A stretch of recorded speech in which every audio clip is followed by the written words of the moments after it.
ಯಾವ ಸ್ಕೂಲಲ್ಲಿ?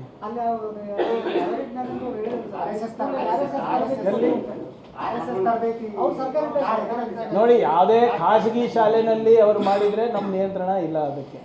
ಅದು ಏನಾದರೂ ಅವರು ಆ್ಯಸ್ ಲಾಂಗ್ ಆಸ್ ಅದೇನು ಅನ್ಕಾನ್ಸ್ಟಿಟ್ಯೂಷನಲ್ ಇಲ್ಲ, ಕಾನೂನು ವಿರುದ್ಧವಾಗಿಲ್ಲ, ಅವ್ರು ಏನಾದರೂ ಮಾಡ್ಕೊಳ್ಳಿ ಪ್ರಚಾರ. ಆದರೆ ಕಾನೂನನ್ನು ಕೈಗೆ ತಗೊಳ್ಳುವಂಥ ಪಾಠಗಳು ಇಲ್ಲೆಲ್ಲಾದರೂ ನಡೀತಾ ಇದೆ, ಅದಕ್ಕೆ ವಿರುದ್ಧ ಸರ್ಕಾರ ಕ್ರಮ ತಗೊಂಡು. ಸಂಗಮೇಶ್ವರ್, ನೀವು ಸುಮ್ಮನೆ ಅಮಾಯಕರನ್ನ ನೀವು ಮುಂದಿಟ್ಕೊಂಡು ಪ್ರತಿಭಟನೆ ಮಾಡೋದು ಬಿಟ್ಟು ಫಸ್ಟು ನಿಮ್ಮ ಮಕ್ಕಳಿಗೆ ವಿದೇಶದಿಂದ ವಾಪಸ್ ಕರೆಸಿ, ಅವರ ಉದ್ಯೋಗದಿಂದ ಬಿಡಿಸಿ, ಅವ್ರ ಬಿಸ್ನೆಸ್ಸಿಂದ ಬಿಡಿಸಿ, ಅವರಿಗೆ ಫಸ್ಟು ಮದ್ದೂರು ಚಲೋ ಮಾಡೋಕ್ಕೆ ಹೇಳಿ. ಬರೀ ಬಡವರಿಗ ಇವೆಲ್ಲ, ಬಡವ್ರ ಮಕ್ಕಳಿಗ ಇವೆಲ್ಲನೂ? ಎಲ್ಲಿ ನಿಮ್ಮ ಮಕ್ಕಳೆಲ್ಲ ಯಾಕಪ್ಪ ಬರ್ತಾಯಿಲ್ಲ ಧರ್ಮಸ್ಥಳಕ್ಕೆ? ನಿಮ್ಮ ಮಕ್ಕಳೆಲ್ಲ ಯಾಕಪ್ಪ ಕೇಸರಿ ಶಾಲೆ ಹಾಕ್ಕೊಂಡು ಹೋಗ್ತಾ ಇಲ್ಲ ಮಂಡ್ಯ ಚಲೋಗೆ, ಮದ್ದೂರು ಚಲೋಗೆ? ಬರೀ ಬಡವ್ರು ಬೇಕಾ ನಿಮಗೆ? ಬಡೇ ನಿಮ್ಮ ಮಕ್ಕಳೆಲ್ಲ ವಿದೇಶದಲ್ಲಿ ಓದಬೇಕು, ಒಳ್ಳೊಳ್ಳೆ ಬಿಸ್ನೆಸ್ ಮಾಡಬೇಕು. ಅವ್ರಿಗೆ ಯಾಕ್ರಿ RSS ಶಾಖ ಕಳಿಸ್ತಾ ಇಲ್ಲ ಧರ್ಮ ರಕ್ಷಣೆಗೆ, ಗೋರಕ್ಷಣೆಗೆ? ತೆಗೆದು ನೋಡಿ ಯಾರ್ಯಾರ ಮಕ್ಕಳು ಏನೇನು ಮಾಡ್ತಾ ಇದ್ದಾರಂತ. ಬಡೇ ಬಡವ್ರ ಮಕ್ಕಳಿಗೆ, ಅಮಾಯಕರಿಗೆ, ಹಿಂದುಳಿದ ವರ್ಗದವರಿಗೆ, ದಲಿತರಿಗೆ ದೇಶದ ಪಾಠ ಅಂತೂ ಏನು ಹೇಳ್ಕೊಡೋದಿಲ್ಲ. ಬರೀ ಹಿಂಗೆ ಪ್ರಚೋದನೆವಾದಂಥ ಪಾಠಗಳು ಹೇಳ್ಕೊಟ್ಟು ಅವ್ರಿಗೆ ಬಿಡ್ತೀರಾ? ಎಲ್ಲಿ ನಿಮ್ಮ ಮಕ್ಕಳಿಗೆಲ್ಲ ಬೀದಿಗಿಳಿಸಿ ನೋಡೋಣ, ಅವಾಗ ಮಾತಾಡಿ.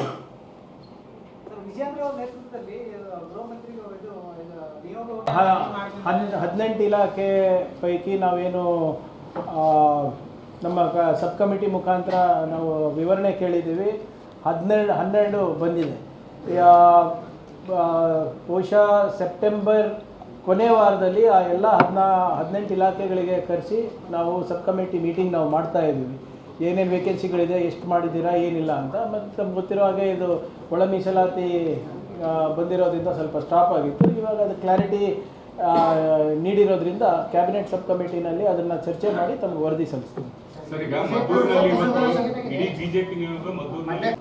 ಇಲ್ಲ, ಅದು ನಾನು ಹೇಳ್ದಂಗೆ ತಾಂತ್ರಿಕವಾಗಿ ಅದು ಒಂದೇ ಸೀಮಿತ ಇಡಬೇಕು. ಅದು ಈಗ ಅವ್ರನ್ನ ಜೊತೆ ನಾನು ಚರ್ಚೆ ಮಾಡಿದ್ದೀನಿ.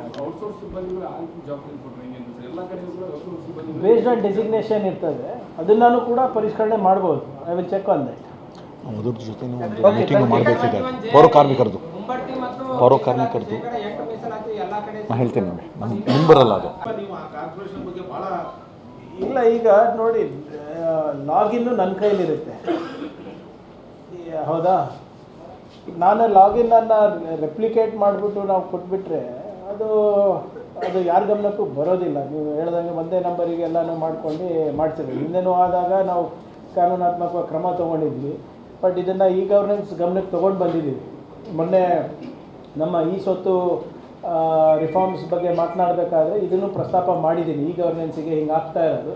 ಸೊ ಹಲವಾರು ಕಡೆ ಎಲ್ಲೆಲ್ಲಿ ಆಗ್ತಾ ಇದೆ ನೋಡ್ಕೊಂಡು ಅವರು ಒಂದು ವೈಜ್ಞಾನಿಕವಾದಂಥ ಒಂದು ಸೊಲ್ಯೂಷನ್ ಕೊಡ್ತೀನಿ ಅಂತ ಹೇಳಿದ್ದಾರೆ. ಜೀವಂಗಿ ಪುರಸಭೆಯಲ್ಲೂ ಕೂಡ 88 ಜನದ ಮೇಲೆ FIR ಆಗಿರುವಂಥದ್ದು. ಜೀವಂಗಿ ಪುರಸಭೆಯಿಂದ ಒಂದು FIR ಆಗಿರುವಂಥದ್ದು, ಖಾತಾ ತಿದ್ದುಪಡಿ ಆಗಿರುವಂಥದ್ದು. ಯಾವುದೋ 20 ವರ್ಷದ ಹಿಂದೆ ಮಾಡಿದಂಥ ಸ್ಟೇಟ್ಮೆಂಟ್ ಅಂತ ಅವರು ಕೊಟ್ಟಿದ್ದಾರೆ. ನನ್ನ ಈಗ BJPಯವರು ಸಂಗಮೇಶ್ ಅವರ ಸ್ಟೇಟ್ಮೆಂಟ್ ಕೇಳೋದು ಬಿಟ್ಟು ದೇವೇಗೌಡರು ಕೂಡ ಇದೇ ಸ್ಟೇಟ್ಮೆಂಟ್ ಮಾಡಿದ್ರಲ್ಲ, ಅದರ ಅಭಿಪ್ರಾಯ ಏನಂತೆ? ಕುಮಾರಸ್ವಾಮಿ ಅವರು JDS ಮುಖ್ಯಮಂತ್ರಿಗಳಿದ್ದಾಗ RSS ಬಗ್ಗೆ ಸ್ಟೇಟ್ಮೆಂಟ್ ಮಾಡಿದರು, ನೆನಪಿದೆಯಾ ತಮಗೆ? ಭಾಷಣ ಹೊಡೆದಿದ್ರು. ಅದ್ರ ಬಗ್ಗೆ ಏನಂತಾರೆ? ಅದು ಫಸ್ಟು ಅವರು ಅಣ್ಣ ತಮ್ಮಂದ್ರದ್ದು ಫಸ್ಟ್ ಕೇಳ್ಕೊಳ್ಳಿ, ಆಮೇಲೆ ನಮ್ಮ ಹತ್ರ ಬರಲಿ. ಯಾವುದು ಅದನ್ನು ಕೂಡ ಸಂವಿಧಾನಿಕ ಅಲವ್ ಇದೆ ಮಾಡಬೇಕಂದ್ರೆ. Is free to do so. ನಾನು ಯಾವ ಧರ್ಮವನ್ನು ಪಾಲನೆ ಮಾಡಬೇಕು ಅಂದ್ಬಿಟ್ಟು ಅದು ನನಗೆ ಬಿಟ್ಟಂಥ ವಿಚಾರ ರೀ. If I want to remain an atheist, it is there in the constitution. Who is BJP to tell me what to do? ಇವ್ರುಗಳು, ನೀವು ಕನ್ವರ್ಷನ್ ಬಗ್ಗೆ ಹೇಳ್ತಾ ಇದ್ರಲ್ಲ, ಚೀನಾ ರಾಮು ಅಂತ ಒಬ್ರು ಇದ್ದಾರೆ, ಗೊತ್ತಾ BJPನಲ್ಲಿ? ಗೊತ್ತಾ ಸರ್? ಅವರು ಕನ್ವರ್ಷನ್ ಬಗ್ಗೆ ಒಂದು ಭಾಳ ಚೆನ್ನಾಗಿ ಹೇಳಿದರು. ತಮ್ಗೆ ನೆನಪೋಗಿದೆ ಅನಿಸುತ್ತೆ. ಅದು ಸ್ವಲ್ಪ ಗೂಗಲ್ ಮಾಡಿ ನೋಡ್ಕೊಳ್ಳಿ. ಚೀನಾ ರಾಮು ಅವರು ಯಾರ ಬಗ್ಗೆ